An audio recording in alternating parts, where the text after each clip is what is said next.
Friends, आज के इस वीडियो लेक्चर में आप सभी का स्वागत है। फ्रेंड्स, आज इस वीडियो में हम डिस्कस करने वाले हैं वर्ड विचार, जिसको इंग्लिश में हम कहते हैं फोनोलॉजी और ऑर्थोग्राफी। देखिए फ्रेंड्स, अगर आप यहाँ पर नए व्यूअर हैं तो इसे सब्सक्राइब करना और बेल आइकन बटन को प्रेस करना ना भूलें। अगर और सब्सक्राइबर हैं तो इसे शेयर करना ना भूलें। देखिए फ्रेंड्स, आपसे हम्बल रिक्वेस्ट है, वीडियो को देखते हुए आपको इसे कहीं से भी स्किप नहीं करना है। आपको इसे कंटिन्यू देखना है और देखते हुए आपको नोटबुक साथ में रखनी है। अगर आप इसे सुनेंगे तो एज ए लेक्चर ये काम करेगी, अगर आप इसे देखेंगे तो ये एज ए बुक काम करेगी। तो फ्रेंड्स, चलते हैं टॉपिक की ओर। वर्ण किसे कहते हैं? वह छोटी से छोटी ध्वनि जिसके और अधिक टुकड़े न हों। जैसे एग्जाम्पल लेते हैं कमल।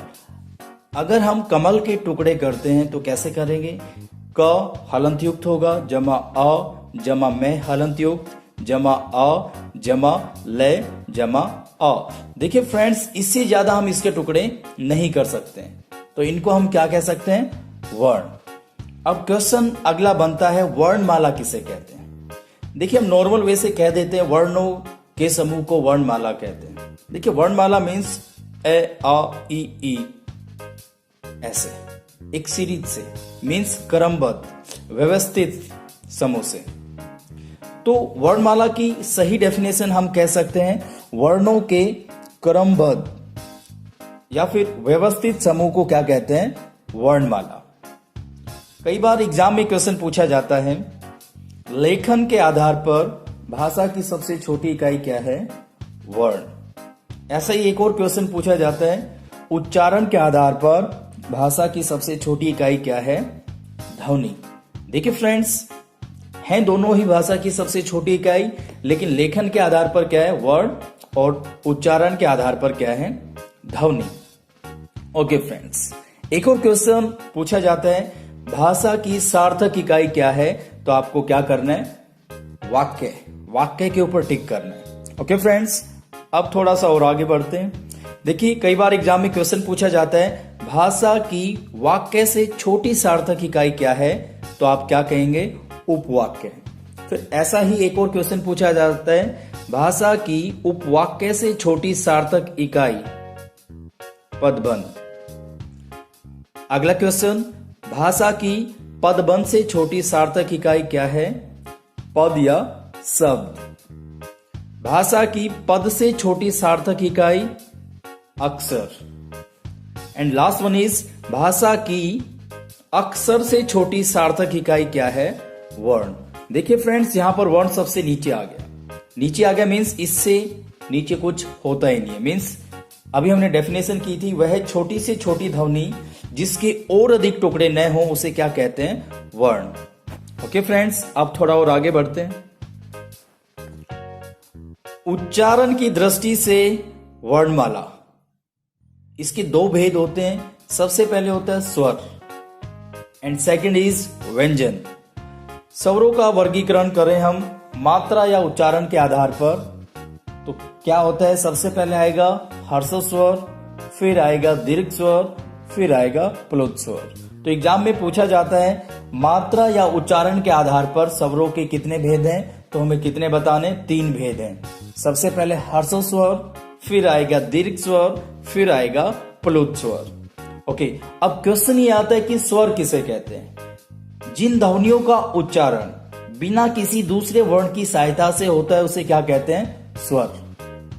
स्वरों की संख्या कितनी होती है? 11। देखिए, एग्जाम में जब भी पूछा जाएगा आपको 11 के ऊपर टिक करना है। कितने भी मीन्स जितने भी कंपटीशन एग्जाम होते हैं उसमें 11 ही मिलेगा और 11 पर ही आपको टिक करना है या फिर OMR सीट में फिल करना है। ओके, अब काइंड्स ऑफ वॉवल्स, स्वरों के भेद कितने हैं? देखिए, अब सबसे पहले हम बात करते हैं हर्ष स्वर। देखिए, हर्ष स्वर का दूसरा नाम है मूल स्वर और एक और नाम है एकमात्रिक स्वर। तो यहां पर 3 नाम निकल के आ गए, हर्ष स्वर, मूल स्वर, एकमात्रिक स्वर। ओके, इनकी संख्या होती है 4। एग्जाम में ये भी पूछा जाता है, हर्ष स्वर की संख्या कितनी है, या मूल स्वरों की संख्या कितनी है, या फिर एकमात्रिक स्वरों की संख्या कितनी है? 4 मीन्स 4। ओके, अब एकमात्रिक स्वर की डेफिनेशन की बात करें, कम से कम समय और एक मात्रा का समय, मतलब वे स्वर जिन्हें बोलने में कम से कम समय लगे उन्हें क्या कहते हैं? हर्षो स्वर, मूल स्वर, एक मात्रिक स्वर। या फिर वे स्वर जिन्हें बोलने में एक मात्रा का समय लगे उसे क्या कहते हैं? हर्षो स्वर या फिर मूल स्वर या एक मात्रिक स्वर। देखिए फ्रेंड्स, तीनों नाम मैं बार बार रिपीट कर रहा हूं क्योंकि आपके माइंड में चला जाए, मीन्स याद हो जाए आपको कि हर्षो स्वर के दो नाम हो रहे, मूल स्वर और एक मात्रिक स्वर। इनकी संख्या होती है 4, अ, ई, उ, री। मोस्ट इंपोर्टेंट, कई बार ऑप्शन मिलेंगे आपको एग्जाम में, जैसे छोटा उ लिखा मिलेगा और पूछा जाएगा ये हर्ष स्वर है या दीर्घ स्वर है, और भी ऑप्शन होंगे, लेकिन जब आपको याद होगा अ, ई, उ, री, ये क्या है? हर्ष स्वर, तो आप इजीली फाइंड आउट कर लोगे। ओके, अब बात करते हैं दीर्घ स्वर, जिन्हें लॉन्ग वावल्स भी कहा जाता है इंग्लिश में। इनकी संख्या होती है 7। ये एग्जाम में पूछा जाता है। जैसे मैंने आपको बताया था, स्वरों की संख्या कितनी है? 11। हर्ष स्वरों की संख्या कितनी है? 4। और दीर्घ स्वरों की संख्या कितनी है? 7। तो टोटल मिला के कितने हो गए? 11। देखिए, दीर्घ स्वर का दूसरा नाम है द्विमात्रिक स्वर। हर्ष स्वर से दुगना समय इसमें लगता है। ओके, और दीर्घ स्वर का एक और नाम है संधि स्वर। ये भी इंपॉर्टेंट है। देखिए, पूछा जा सकता है और पूछा भी गया है कि किस स्वर का नाम संधि स्वर है, तो हमें किसके ऊपर टिक करना है? दीर्घ स्वर, और इंग्लिश में लॉन्ग वोवल्स। ओके, अब इनकी संख्या 7 है, तो इनको काउंट कर लेते हैं। आ, बड़ी ई, बड़ा उ, ए, आई, ओ, औ। तो टोटल कितने हो गए? 7। ओके फ्रेंड्स, अब नेक्स्ट जो इसका भेद है उसकी बात करते हैं, प्लुत स्वर, लॉन्गर वावल्स। देखिए, प्लुत स्वर सबसे इंपॉर्टेंट है और एग्जाम में बार बार पूछा जाता है। मैंने बहुत सारे कंपटीशन एग्जाम देखे, उनके अंदर ये पूछा गया है कि प्लुत स्वर का शाब्दिक अर्थ क्या है। तो शाब्दिक अर्थ है लंबी आवाज, या फिर हम कह सकते हैं किसी को लंबी आवाज में पुकारना। कई बार क्वेश्चन ये भी पूछा जाता है, प्लुत स्वर का प्रयोग कहां किया जाता है? तो हम आंसर दे सकते हैं संवादों और संबोधन में प्रयोग, किसी को पुकारने में। देखिए, अब जो प्लुत स्वर है, हर्षों से दुगना समय लगता है इसे बोलने में, तो इसलिए इसका एक और नाम है त्रिमात्रिक स्वर। एग्जाम में पूछा जाएगा किस स्वर का नाम त्रिमात्रिक स्वर है, तो हम टिक करेंगे प्लुत स्वर। ओके, अब एग्जाम्पल हम इसके लेते हैं, ओम, राम, ओम। ओके फ्रेंड्स, अब हम बात करते हैं व्यंजन, कॉन्सोनेंट्स। देखिए, जिन वर्णों के उच्चारण में स्वरों की सहायता लेनी पड़ती है उन्हें क्या कहते हैं? व्यंजन। देखिए, इसके बारे में कुछ इंपॉर्टेंट चीजें मैं आपको बता दूं। इनकी अपनी स्वतंत्र सत्ता नहीं होती है, हमेशा स्वरों पर निर्भर रहते हैं। इनकी संख्या 33 है, 33। ओके, और इन्हीं के अंदर अड़ और ढ मीन्स जिनके नीचे बिंदी लगी हुई है, ये नए विकसित व्यंजन है। संस्कृत में ये व्यंजन नहीं थे, मीन्स अड़ और ढ नए विकसित व्यंजन संस्कृत में तो थे ही नहीं, और बाद में ये क्या हुए? विकसित। देखिए, जो व्यंजन स्वर रहित होते हैं उनके नीचे हलंत चिन्ह लगाया जाता है। एग्जाम में पूछा जा सकता है क्वेश्चन, जो व्यंजन स्वर रहित होते हैं उनके नीचे fill in the blanks means खाली स्थान चिन्ह लगाया जाता है, तो आप क्या आंसर दोगे? हलंत चिन्ह। Most important question. देखिए, अब व्यंजनों के भेद, सबसे पहले हम बात करते हैं स्पर्श व्यंजन। इंग्लिश में इसको म्यूट्स कहते हैं और इनकी संख्या होती है 25। ये क्वेश्चन पूछा जाता है, तो फ्रेंड्स इसे आप नोट डाउन भी करते रहिए। अब बात करते हैं स्पर्श व्यंजन की डेफिनेशन। उच्चारण करते समय जीवा मुख के विभिन्न अंगों पार्ट्स को टच करती है, छूती है, तो उसे क्या कहते हैं? स्पर्श व्यंजन। मतलब जिन व्यंजनों के उच्चारण करते समय जीवा मुख के विभिन्न अंगों को छूती है, टच करती है, उन्हें क्या कहते हैं? स्पर्श व्यंजन। देखिए, स्पर्श व्यंजन का दूसरा नाम क्या है? वर्गीय व्यंजन। क्योंकि देखिए फ्रेंड्स, आपने देखा होगा इसके अंदर वर्ग होते हैं, क, च, ट, त, प। हर एक वर्ग में कितने अक्षर होते हैं? 5। और अगर हम अड़े और ढे की बात करें, ये हमेशा शब्द के बीच या अंत में आते हैं। ये स्टार्टिंग में कभी नहीं आते, शुरुआत में कभी आते ही नहीं। जैसे मैं लिखूं ढोलक, देखिए हम 99% ढोलक, ढे के नीचे क्या लगाते हैं, बिंदी। ये नहीं आएगी क्योंकि मैंने रूल बताया आपको, अड़े और ढे हमेशा शब्द के बीच या अंत में आते हैं, ना कि स्टार्टिंग में। जैसे डमरू लिखे, देखिए अड़े और ढे अगर ये बीच में आएंगे या अंत में आएंगे तो बिंदी के साथ आते हैं, अदरवाइज ये विदाउट बिंदी के आएंगे। जैसे लिखा हमने कीचड़, या लिखा पढ़ाई, या लिखा चढ़ना, इनमें आप नोटिस करेंगे इनके नीचे बिंदी लगी हुई है, लेकिन ढोलक और डमरू में बिंदी नहीं है। इट मीन्स ये जब भी बीच में आएंगे या अंत में आएंगे तब क्या आएंगे, बिंदी के साथ। अगर ये स्टार्टिंग में आते हैं किसी भी शब्द के तो विदाउट क्या आएंगे, बिंदी के। ओके, अब थोड़ा सा और आगे बढ़ते हैं। अब हम बात करते हैं सेमी वावल्स, मीन्स अंतस्थ व्यंजन। जीवा विशेष क्रिया नहीं रहती है, स्पर्श तथा ऊष्म व्यंजनों की मध्यवर्ती स्थिति में होने के कारण इनको क्या कहा जाता है, अंतस्थ व्यंजन। अंतस्थ व्यंजनों की संख्या कितनी है, 4, और वो कौन कौन से हैं, य, र, ल, व। Okay friends, clear. अंतस्थ व्यंजनों की संख्या 4 है और य, र, ल, व क्या है, अंतस्थ व्यंजन। इनको अंतस्थ व्यंजन क्यों कहा जाता है, क्योंकि स्पर्श व्यंजन और ऊष्म व्यंजनों के बीच में होते हैं। ओके, अब हम बात करते हैं सिबिलेंट्स, ऊष्म व्यंजन। ऊष्म व्यंजन का दूसरा नाम है संघर्षी व्यंजन। एग्जाम में पूछा जाता है ऊष्म व्यंजन का दूसरा नाम क्या है, संघर्षी व्यंजन। उच्चारण करते समय मुख से गर्म श्वास निकलती है, इसलिए इसको क्या कहते हैं, ऊष्म व्यंजन। इनकी भी संख्या 4 है। सबसे पहले स सलगम वाला, स षटकोण वाला, स सड़क वाला, ह स ह। इनकी संख्या कितनी है, 4। अब हम बात करते हैं संयुक्त व्यंजन। जब 2 या 2 से अधिक व्यंजन आपस में मिलते हैं तो उन्हें क्या कहा जाता है, संयुक्त व्यंजन। जैसे अक्सर, क जमा स जमा अ। देखिए कई बार पूछा जाता है क हलंत युक्त है, जमा से हलंत युक्त है, जमा अ के सहयोग से क्या बनता है, तो आपको क्या लिखना है, अक्सर। ऐसे ही त्र, तो जमा र जमा अ, त्र। अगला अज्ञ, ज जमा य जमा अ, तो क्या बना, अज्ञ। नेक्स्ट स्र, स जमा र जमा अ, तो क्या बना, स्र। ओके फ्रेंड्स, एक बार बार क्वेश्चन एग्जाम में पूछा जाता है, थोड़ा इसको ध्यान से देखना है कि किस वर्ण को संयुक्त करने से कौन सा वर्ण बनता है। ओके, अक्स, त्र, अग, स्र, मोस्ट इंपोर्टेंट।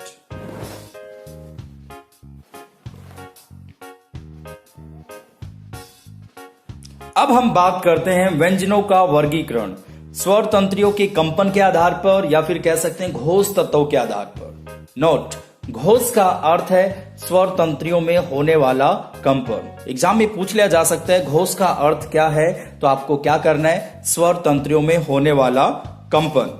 अब हम बात करते हैं घोष और सघोष की। देखिए, जिन ध्वनियों के उच्चारण में स्वर तंत्रियों में कंपन हो तो उसे क्या कहते हैं, घोष। हर एक वर्ग का तीसरा, चौथा, पांचवा व्यंजन क्या होता है, घोष। अब हम बात करते हैं अघोष की। जिन ध्वनियों के उच्चारण में स्वर तंत्रियों में कंपन न हो उसे क्या कहते हैं, अघोष। हर वर्ग का पहला और दूसरा व्यंजन क्या होता है, अघोष होता है। फ्रेंड्स, इन्हें लिखते भी रहिए, समझते भी रहिए। ओके, नेक्स्ट अब बात करते हैं श्वास या प्राण तत्वों के आधार पर। ओके, प्राण से यहां अर्थ हवा से है। ओके, प्राण तत्व और श्वास के आधार पर वर्णों के 2 भेद हैं, अल्प प्राण और महाप्राण। जिन व्यंजनों के उच्चारण में मुख से कम वायु निकले उसे क्या कहते हैं, अल्प प्राण। हर वर्ग का पहला, तीसरा, पांचवा व्यंजन क्या होता है, अल्प प्राण। ओके, अब बात करते हैं महाप्राण की। उच्चारण में मुख से अधिक वायु निकले, मीन्स जिन व्यंजनों के उच्चारण में मुख से मीन्स माउथ से अधिक वायु निकले उसे क्या कहते हैं, महाप्राण। हर वर्ग का दूसरा, चौथा व्यंजन क्या होता है, महाप्राण। ओके फ्रेंड्स, अब एक थोड़ा सा बेसिक क्वेश्चन की बात करते हैं। अने के उच्चारण में वायु मुर्दा को छूती हुई नाक से निकलती है, मोस्ट इंपोर्टेंट। और न के उच्चारण में वायु दांत को छूती हुई नाक से निकलती है। देखिए फ्रेंड्स, फिर से रिपीट करता हूं, कई बार पूछा जाता है अण और न में क्या डिफरेंस है, तो आप बता सकते हैं अण के उच्चारण में वायु मूर्धा को छूती हुई नाक से निकलती है और न के उच्चारण में वायु दांत को छूती हुई नाक से निकलती है। अब हम बात करते हैं मात्रा। मात्रा का अर्थ है समय। मात्रा सदैव व्यंजनों के रूप में मिली हुई होती है। देखिए मात्रा के बारे में कुछ इंपॉर्टेंट चीजें जो मैं आपको बता रहा हूं। सबसे पहले क्या, मात्राएं सदैव व्यंजनों के रूप में मिली हुई होती हैं। नंबर 2, व्यंजनों में मात्राएं स्वरों का ही रूप होती हैं। नेक्स्ट, ए स्वर की कोई मात्रा नहीं होती है। ये क्वेश्चन बार बार पूछा जाता है, हिंदी में कितनी मात्राएं हैं, तो आपको आंसर देना है 10। और किस स्वर की मात्रा नहीं है, ए की। अब टोटल स्वर कितने होते हैं, 11। तो जब ए स्वर की मात्रा नहीं होती है तो मात्राएं कितनी बची, 10 मीन्स 10। ओके, सभी स्वरों के संकेत रूप से ही 12 खड़ी बनती है। देखिए एग्जाम में पूछा जा सकता है खालिस्तान के संकेत रूप से 12 खड़ी बनती है, और वहां पर ऑप्शन में मिलेंगे आपको स्वरों, व्यंजनों, और उसके अलावा और भी कुछ एग्जाम्पल हो सकते हैं, लेकिन हमें किसके ऊपर टिक करना है, स्वरों। सभी स्वरों के संकेत रूप से ही क्या बनती है, 12 खड़ी। Most important question. ओके, अब हम बात करते हैं संगम और संहिता। देखिए जैसा कि नाम से ही पता है, संगम मीन्स संगम होना, और संहिता संगम दोनों एक ही चीज है। कई बार ये भी पूछ लिया जाता है संहिता का दूसरा नाम क्या है, तो आप क्या कहेंगे, संगम, और संगम का दूसरा नाम क्या है, संहिता। देखिए बोलते समय किस शब्द को साथ बोलना है या किस शब्द को अलग अलग बोलना है, तो उसे क्या कहते हैं, संगम और संहिता। देखिए इससे अर्थ चेंज हो जाता है। जैसे देखिए, वह बैलगाड़ी खींचता है, मीन्स हम किसी आदमी की बात कर रहे हैं, वह बैलगाड़ी। यहां पर नेक्स्ट पढ़े हम, वह बैलगाड़ी खींचता है, वह बैलगाड़ी खींचता है। देखिए मैं इकट्ठा बोलता हूं, वह बैलगाड़ी खींचता है, मीन्स कोई भी आदमी है, हम उसकी बात कर रहे हैं, वह बैलगाड़ी खींचता है। और यहां पर हमने वह बैल, फिर हमने गैप दिया थोड़ा सा मीन्स विराम दिया, गाड़ी खींचता है मीन्स वह बैल के बारे में बात कर रहे हैं। ओके, एक और एग्जांपल लेते हैं, रेगिस्तान दूर से जल सा दिखाई देता है, मीन्स रेगिस्तान को जब हम दूर से देखते हैं तो जल की तरह दिखाई देता है। देखिए अब इस जल सा को अगर हम इकट्ठा करके बोलते हैं तो अर्थ परिवर्तन हो जाता है। जैसे गणतंत्र दिवस के अवसर पर हमारे विद्यालय में जलसा है, प्रोसेसन है। ओके फ्रेंड्स, अब हम बात करते हैं, देखिए एक और इंपॉर्टेंट बात, संगम संहिता प्राय मध्य में ही होती है, अल्पकालिक या दीर्घकालिक भी हो सकती है। अब हम बात करते हैं बलाघात। देखिए उच्चारण करते समय किसी विशेष अक्षर या शब्द पर अधिक जोर दिया जाता है तो उसे स्वराघात या बलाघात कहते हैं। देखिए एग्जाम्पल लेते हैं, जैसे मैं कहूं अंजू ने मुझे लाल पेन दिया। देखिए यहां पर अंजू को अगर मैं अंडरलाइन करूं, उसके ऊपर बलाघात या फिर स्वराघात किया जाए तो मीन्स अंजू ने ही दिया, ना कि प्रदीप ने, ना कि XYZ ने, मीन्स अंजू ने ही। ये स्वराघात करने से क्या हो गया, ये डिफाइन हो रहा है कि किसने किया है।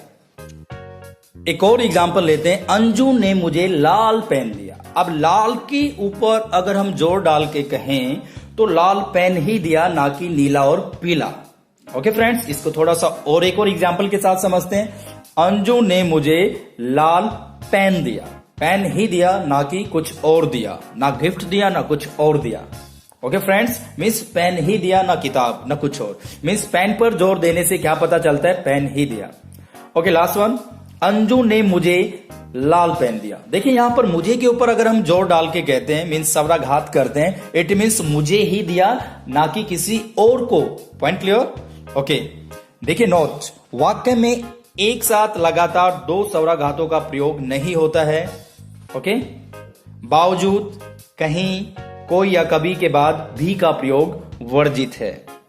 ओके फ्रेंड्स, अब हम बात करते हैं अनुतान और सुर लहर, दोनों एक ही चीज है। सुरों के आरोह अवरोह को क्या कहते हैं, अनुतान और सुर लहर। सुर का समानार्थी शब्द क्या है, तान। तान शब्द का अर्थ है परिवर्तक सुर कह सकते हैं।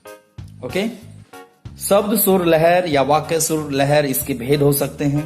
ये वैसे एग्जाम में नहीं आएगा, आपको थोड़ा ध्यान देना है। देखिए, हर शोक और आश्चर्य, घृणा, तिरस्कार को दिखाने के लिए हम अनुतान और सुर लहर का यूज करते हैं। कैसे? जैसे मैं बोलता हूं अच्छा अच्छा अच्छा। देखिए, अब 3 तरीके से हमने बोला अच्छा और उसका मीनिंग चेंज हो गया हमारे बोलने के ऊपर ही।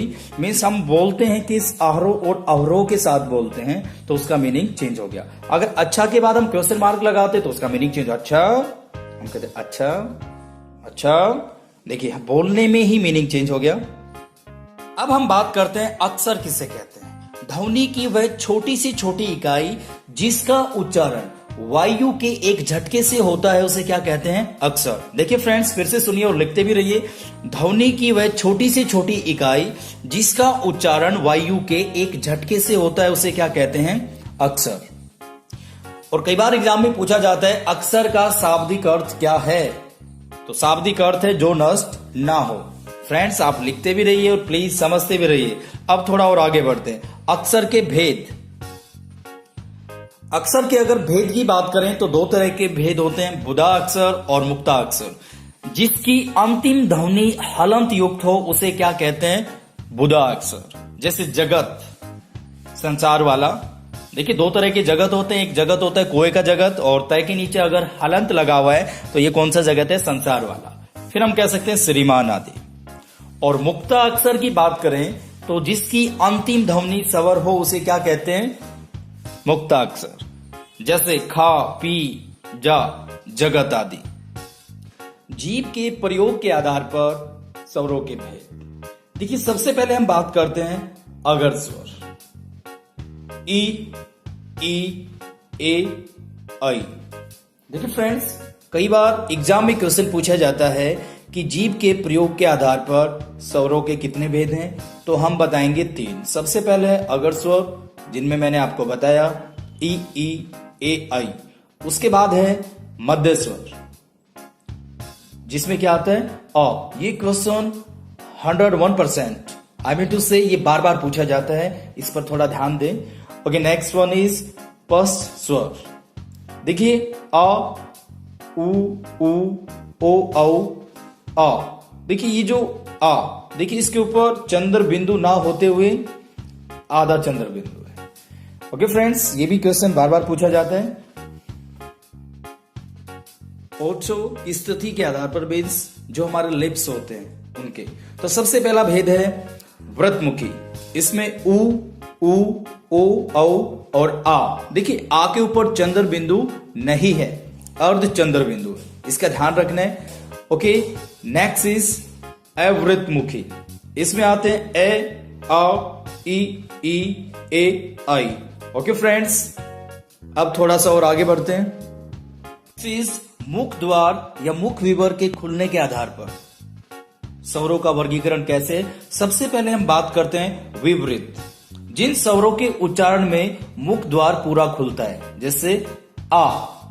ओके, नेक्स्ट वन इज अर्धविवृत, मीन्स हाफ ओपन, जिन स्वरों के उच्चारण में मुख द्वार आधा खुला रहता है, जैसे अ, आई, औ, आ, अर्ध चंद्र बिंदु वाला।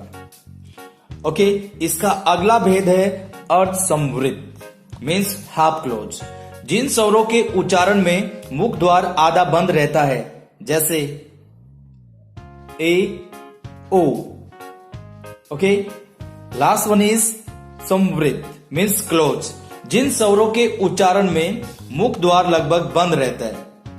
इसके उदाहरण है ई, उ। ओके फ्रेंड्स, अब थोड़ा सा और आगे बढ़ते हैं। नेक्स्ट इज हवा के नाक व मुंह से निकलने के आधार पर स्वरों का वर्गीकरण। सबसे पहले हम बात करते हैं निर्नुनासिक और मौखिक स्वर।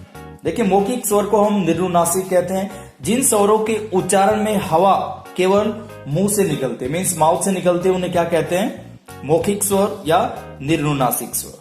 ओके, अब हम बात करते हैं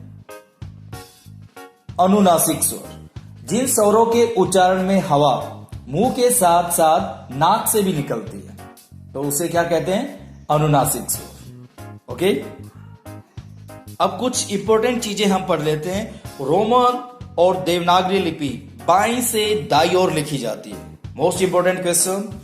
इससे अगला क्वेश्चन पूछा जा सकता है, फारसी लिपि दाईं से बाईं ओर लिखी जाती है, ध्यान रहे। ओके, नेक्स्ट वन, चीनी जापानी ऊपर से नीचे लिखी जाती है, ये भी मोस्ट इंपॉर्टेंट है। देखिए, वर्तनी को उर्दू में हिज्जे कहते हैं। वर्तनी को उर्दू में क्या कहते हैं? हिज्जे, मोस्ट इंपॉर्टेंट क्वेश्चन। एक और क्वेश्चन यहां पर बनता है, वर्तनी को अंग्रेजी में क्या कहते हैं? स्पेलिंग, तो इनका भी आपको ध्यान रखना है। अब हम बात करते हैं अनुस्वार, अनुनासिक और निर्नुनासिक। देखिए दोस्तों, अनुस्वार केवल नाक से बोला जाता है। एग्जाम में पूछा जाता है अनुस्वार कहां से बोला जाता है, तो आप क्या कहोगे? नाक से। ओके, फिर एक और नाम आता है हमारे सामने, अनुनासिक और सानुनासिक। देखिए, सबसे पहले मैं आपको बता दूं, सानुनासिक का दूसरा नाम क्या है? अनुनासिक, और अनुनासिक का दूसरा नाम क्या है? सानुनासिक। तो आपको कंफ्यूज नहीं होना है। देखिए, जो अनुनासिक या सानुनासिक होते हैं वो नाक और मुख, मीन्स नाक और मुंह दोनों से बोले जाते हैं, ये भी आपको ध्यान रखना है। फिर बारी आती है निर्नुनासिक, जो केवल मुख से ही बोला जाता है, उसे क्या कहते हैं? निर्नुनासिक। ओके, अब हम बात करते हैं पार्श्विक। देखिए, कई बार एग्जाम में पूछा जाता है पार्श्विक वर्ण कौन सा है? जिन वर्णों के उच्चारण में मुख द्वार बीच से बंद होता है और वायु दोनों ओर से निकल जाती है, उसे क्या कहते हैं? पार्श्विक। ले एक पार्श्विक वर्ण है। ये क्वेश्चन बार बार एग्जाम में पूछा जाता है, कोई भी कंपटीशन एग्जाम में वर्ण वाले लेसन में से, चैप्टर में से मोस्ट इंपोर्टेंट क्वेश्चन ले क्या है? पार्श्विक वर्ण। नेक्स्ट इज लुंठित और परकंपित। देखिए, सबसे पहले यहां पर हमें पता चल रहा है लुंठित का दूसरा नाम क्या है? परकंपित। और परकंपित और लुंठित दोनों क्या है? एक ही बात है। जिन व्यंजनों का उच्चारण करने में मुख द्वार जीभ के अगर भाग से जल्दी जल्दी बंद होता है, उसे क्या कहते हैं? लुंठित व्यंजन। जैसे रे क्या है? लुंठित व्यंजन। ओके, इंपॉर्टेंट क्वेश्चन है, बार बार पूछा जाता है। ओके, अब हम बात करते हैं स्पर्श संघर्षी व्यंजन। जिन वर्णों का उच्चारण करने में मुख द्वार के बंद करके खोलने पर वायु उच्चारण स्थानों में कुछ रगड़ती हुई स्पर्श करती है, उसे क्या कहते हैं? स्पर्श संघर्षी व्यंजन। च, छ, ज, झ। देखिए, इसकी डेफिनेशन फिर से मैं आपको बताता हूं। जिन वर्णों का उच्चारण करने में मुख द्वार बंद करके खोलने पर वायु उच्चारण स्थानों को कुछ रगड़ती हुई स्पर्श करती है, तो उसे क्या कहते हैं? स्पर्श संघर्षी व्यंजन। एग्जाम्पल मैंने आपको दिया, च, छ, ज, झ। देखिए फ्रेंड्स, शब्द का अंतिम अक्षर जिस वर्ग का हो, उसके पहले उसी वर्ग का पंचमा अक्षर प्रयुक्त होता है या होते हैं। जैसे देखिए, यहां पर क वर्ग, च वर्ग, ट वर्ग, त वर्ग, प वर्ग। आप सामने देखेंगे, मैंने एग्जाम्पल लिख रखा है, जैसे अंक, चंचू, खंड, संधि, धम। आपने नोटिस किया होगा, शब्द का जो अंतिम अक्षर है जिस वर्ग का है, उसके पहले उसी वर्ग का पंचमा अक्षर प्रयुक्त किया है, यूज किया है। इसको ध्यान में रखना है, it is the most important rule. Okay, हम बात करते हैं प्रयत्न। ध्वनियों के उच्चारण में स्वरतंत्री, काकल, मुख, विवर, तालु, मसूड़ा, दांत, ओष्ठ आदि को जो प्रयास करना पड़ता है, उसे क्या कहते हैं? प्रयत्न। Okay friends, most important question. देखिए, प्रयत्न की डेफिनेशन आपको मैंने बताई। अब थोड़े से कुछ इंटरेस्टिंग चीजें मैं आपको बताता हूं। देखिए, आ मीन्स ये जो कॉलेज वाला आ होता है, हिंदी में सानुनासिक रूप का प्रयोग नहीं होता है। जैसे क्वेश्चन पूछा जा सकता है, चांद में किसका सानुनासिक रूप है? वहां पर आपको दो तरह के ऑप्शन मिलेंगे, जैसे क, आ जो अर्ध चंद्र बिंदु वाला आ है, और एक आ जो चंद्र बिंदु वाला है। चांद में किसका सानुनासिक रूप है? तो आपको कौन से पे टिक करना है? ख जो चंद्र बिंदु वाला है, क्योंकि आ का हिंदी में सानुनासिक रूप का प्रयोग नहीं होता है, मीन्स अर्ध चंद्र बिंदु वाले। नेक्स्ट, ए, आई, ओ, औ को संयुक्त स्वर भी कहते हैं, संधि स्वर भी कहते हैं और संध्या स्वर भी कहते हैं। एग्जाम में आएगा तो कंफ्यूज नहीं होना है, संयुक्त स्वर भी है, संधि स्वर भी है और संध्या स्वर भी है। और यह और वह की बात करें तो अर्ध स्वर होते हैं। अब थोड़ा सा कुछ और इंटरेस्टिंग पढ़ते हैं। युग्मक ध्वनि। जब कोई व्यंजन वर्ण स्वयं से ही प्रयोग करे तो उसे क्या कहते हैं? युग्मक ध्वनि। अब हम बात करते हैं व्यंजन गुच्छ किसे कहते हैं। जब कोई व्यंजन वर्ण किसी अन्य व्यंजन वर्ण से प्रयोग करे तो उसे क्या कहते हैं? व्यंजन गुच्छ। ओके, अब हम बात करते हैं वर्ण वियोजन। जब वर्णों को मूल रूप में और स्वरों की मात्राओं को भी मूल स्वरों में व्यक्त किया जाए तो उसे क्या कहते हैं? वर्ण वियोजन। अब हम बात करते हैं वर्ण संयोजन। जब बिखरे वर्णों को मिलाकर शब्द निर्माण किया जाता है तो उसे क्या कहते हैं? वर्ण संयोजन। जैसे देखिए विद्या, देखिए यहां पर लिखा हमने व को हलंत युक्त किया, जमा ई, जमा दे को हलंत युक्त किया, जमा ये को हलंत युक्त किया, जमा आ, तो क्या बना? विद्या। अगर विद्या को हम लिखते हैं इकट्ठा तो क्या है? वर्ण संयोजन। और अगर इन्हें अलग अलग करके लिखते हैं तो ये क्या है? वर्ण वियोजन। कि दोस्तों अब हम कुछ ऐसे इंटरेस्टिंग चीजें सीखते हैं जो इस वीडियो लेक्चर के दौरान मैं आपको बता नहीं पाया। देखिए सबसे पहले हम बात करते हैं अयोगवा। एग्जाम में क्वेश्चन आता है अयोगवा की संख्या कितनी है, तो आपको क्या करना है? 2। अंग और आह क्या है? अयोगवा। कई बार क्वेश्चन पूछ लिया जाता है अयोगवा को मीन्स अंग और आह को अयोगवा नाम किसने दिया, तो आप आंसर देंगे किशोरी दास वाजपेयी। ओके फ्रेंड्स, अब थोड़ा सा और आगे बढ़ते हैं। देखिए अयोगवा को हम इंग्लिश में कह सकते हैं एक्सेप्शनल लेटर्स, और इनके कुछ और नाम है जो मैं आपको बता रहा हूं, कई बार कंफ्यूज करने के लिए एग्जाम में पूछ ले जाते हैं। सबसे पहला नाम है संयुक्त स्वर, अर्ध व्यंजन और संयुक्त ध्वनियां। अयोगवा को हम कह सकते हैं। देखिए फ्रेंड्स, अब थोड़ा सा और आगे बढ़ते हैं। अब हम बात करते हैं, देखिए जो पंचम वर्ण है उसकी जगह अनुस्वार का प्रयोग किसने स्टार्ट किया था, मीन्स किसने सजेस्ट किया था? ओके, तो हम आंसर करेंगे डॉक्टर श्याम सुंदर दास। तो इन्होंने कहा था कि पंचम वर्ण की जगह हमें अनुस्वार का प्रयोग करना चाहिए, तो आंसर क्या करोगे? डॉक्टर श्याम सुंदर दास। देखिए अब हम नेक्स्ट इंटरेस्टिंग क्वेश्चन की बात करते हैं। देखिए कई बार क्वेश्चन पूछा जाता है द्विगुण व्यंजनों की संख्या कितनी है, या उत्क्षिप्त व्यंजनों की संख्या कितनी है। कई बार ये दोनों नाम ना देकर एक तीसरा नाम बोला जाता है उत्क्षिप्त व्यंजनों की संख्या कितनी है। आपको कंफ्यूज नहीं होना है फ्रेंड्स। देखिए तीनों नाम एक ही हैं, उत्क्षिप्त भी एक ही है, उत्क्षिप्त भी एक ही है और द्विगुण व्यंजन भी एक ही है। देखिए अड़ और ढ क्या है? हमारे द्विगुण व्यंजन कह सकते हैं, उत्क्षिप्त व्यंजन कह सकते हो, उत्क्षिप्त व्यंजन कह सकते हैं। ओके फ्रेंड्स, और कई बार हाई लेवल पर मीन्स थोड़ा सा लेवल बढ़ाएं तो ये क्वेश्चन भी पूछ लिया जाता है उत्क्षिप्त का शाब्दिक अर्थ क्या है? इसका अर्थ है ऊपर फेंका हुआ। और अगर हम अड़ और ढ मीन्स द्विगुण व्यंजनों की बात करें, वैदिक वर्णों क और कह के विकसित रूप हैं। देखिए फ्रेंड्स, ये थोड़ा हाई लेवल का क्वेश्चन है, लेकिन मैंने सोचा क्यों ना इस वीडियो लेक्चर में सब कुछ कंप्लीट किया जाए। ओके, अब थोड़ा सा और आगे बढ़ते हैं। देखिए आ जो अर्ध चंद्र बिंदु वाला वर्ण है आ, ये किसके बीच की ध्वनि है? ये क्वेश्चन भी पूछा जाता है। आ और औ के बीच की ध्वनि क्या है? अर्ध चंद्र बिंदु वाला जो आ है वो किसके बीच की ध्वनि है? आ और औ के। Most important question. Next question, लेखन के आधार पर वर्णों की संख्या कितनी है?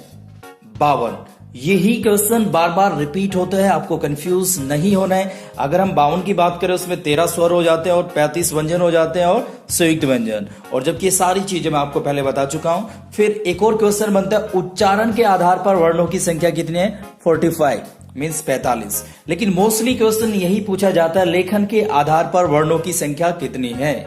ओके, और उच्चारण के आधार पर हम स्वरों की संख्या जब 45 करते हैं मीन्स 45 करते हैं तो उसमें 10 स्वर और 35 व्यंजन होते हैं। ओके फ्रेंड्स,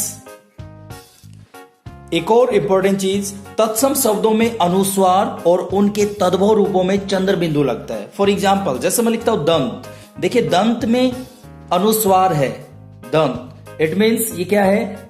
तत्सम शब्द। और इसके ऊपर अगर हम चंद्र बिंदु लगाते हैं तो क्या लिखना पड़ेगा? दांत। एक और एग्जाम्पल लेते हैं, जैसे मैं लिखता हूं अंगुष्ठ मीन्स अंगूठा। अगर अंगुष्ठ लिखते हैं तो आ के ऊपर अनुस्वार आ रहा है, और अंगूठा लिखते हैं मीन्स इसका तद्भव रूप जब हम बनाते हैं तो ऊपर क्या आएगा? चंद्र बिंदु। ये भी एक इंपॉर्टेंट चीज है। देखिए फ्रेंड्स, अब हम अपने टॉपिक के एंड पॉइंट की तरफ जा रहे हैं और एंड में मैं आपको बताना चाहता हूं जो मोस्ट इंपोर्टेंट क्वेश्चन है कि वर्णों का उच्चारण स्थान क्या होता है। देखिए फ्रेंड्स, इसके लिए मैंने एक टेबल तैयार की है और इस टेबल को आप देखते रहिए और मुझे ध्यान से सुनते रहिए, सब कुछ क्लियर होने वाला है। ओके, हम सबसे पहले बात करते हैं। देखिए जो टेबल में आपको दिख रहा है, सबसे पहले अक आहा, ये कहां से बोले जाते हैं? कंठ। देखिए यहां है के बाद दो बिंदी है, मीन्स विसर्ग आप कह सकते हो। तो विसर्ग भी कहां से बोला जाता है? कंठ से। तो आपको कंफ्यूज नहीं होना है, जब एग्जाम में आएगा अक आहा मीन्स इनमें से कोई भी वर्ण आ गया तो पूछा जाएगा कहां से बोला जाता है, तो आपको क्या बोलना है? कंठ से। ओके नेक्स्ट, बड़ी ई, चो, स, छोटी ई, य कहां से बोले जाते हैं? तालु से। ओके, ये भी आपको याद रखना है। टेबल में आप देखिए सब कुछ बना हुआ है। ओके नेक्स्ट वन इज, देखिए यहां पर एक लाइन लिखी है, सर देवगुण ट्री मीन्स षटकोण वाला से र देवगुण। देवगुण मीन्स अभी मैंने आपको बताया था थोड़ी देर पहले, अड़ और ढ भी इसके अंदर इंक्लूड होते हैं, जिनको उच्छिप्त भी कहते हैं और उच्छ्रिप भी कहते हैं। 3 नाम मैंने आपको बताए थे। तो कहने का मतलब क्या, देवगुण में दोनों व्यंजन आ गए, अड़ और ढ। उसके अलावा ट और री कहां से बोले जाते हैं? मूर्धा से। ओके, अब हम नेक्स्ट पॉइंट की बात करते हैं। तलस, यहां पर लिखा हुआ है त ल स, कहां से बोले जाते हैं? दंत से। कहां से बोले जाते हैं? दंत से।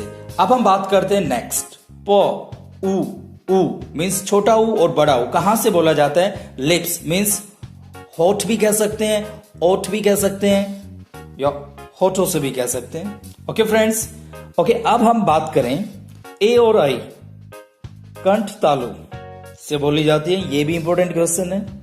ओके नेक्स्ट वन इज ओ औ, कंठोस्ट मीन्स कंठ और ओस्टो से मीन्स होठों से बोला जाता है ओ औ। और वह की अगर हम बात करें दंतोस्ट, दांतों से और होठों से क्या बोला जाता है? आई होप ये वीडियो आपको अच्छी लगी होगी। Thanks for watching it and have a cool day.